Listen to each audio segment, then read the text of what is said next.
Hi, I'm Jillian with the Jump Living Group and Jump Real Estate. Today I'm going to talk about some things to think about once you've decided to make a move to the Colorado foothills.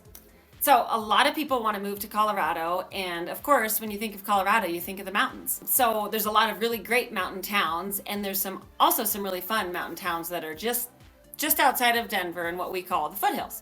So a few things to think about once you've decided you want to move to the foothills. First one that I would recommend thinking about is elevation. How high are you willing to go? For us, when we moved to the foothills, we sort of decided we want to stay below 7,500 feet.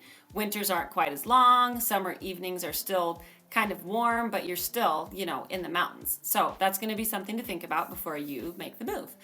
Another thing to think about is driving. One of the things about living here is that you do end up driving more than you might expect. So how close do you need to be to the airport? Do you need that to be, a 30-minute drive? Do you need to be, within an hour of the airport? Or how close do you need to be to the airport?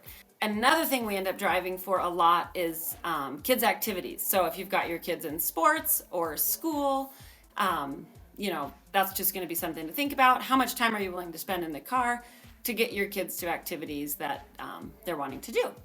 And a final thing I would think about is, do you want to be in more of a neighborhood with smaller lots and more of a sense of community? Or are you okay with being a little more spread out where you might have a little more land, but you're going to have to look a little harder to find that sense of community? Is your neighborhood going to be where your community is, or are you going to be involved in other things, church or sports or different places to find that community? So just a few things to think about if you're thinking of moving to the Colorado foothills. If you have any questions or would like to discuss this further, feel free to reach out, and I'd love to talk to you.